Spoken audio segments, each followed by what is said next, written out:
қоғамға үйрену қиын болды. Біздің қоғам мүгедек жандарды қабылдамайды екен. Өте суық қабылдайды екен. Және де кішкентай балалардың тарапынан болды.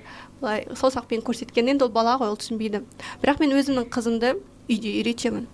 Қызыма айтамын. Себебі менің қызым мені көрді, менің мүгедек арбам үйде бар. Мен отадан шыққан сайын менде өзімнің мүгедек арбам бар. Соған отырып шығамын. Себебі өз аяғыммен шыға алмаймын, аяққа ота жасалған кезде. Сол кезде қоғамға үйрену өте қиын болды.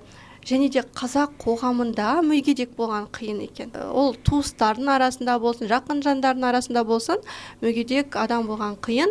Және де біздің қоғам ондай адамдарды қабылдамай ма, или немесе өте сирек көргендіктен бе сондай бір жағдай біздің қоғам қабылдамады. Маған қиын болды. Ауруханада, себебі мен тек дәрігерлерді, ауру адамдарды көрем, ал қоғамда ауруханадан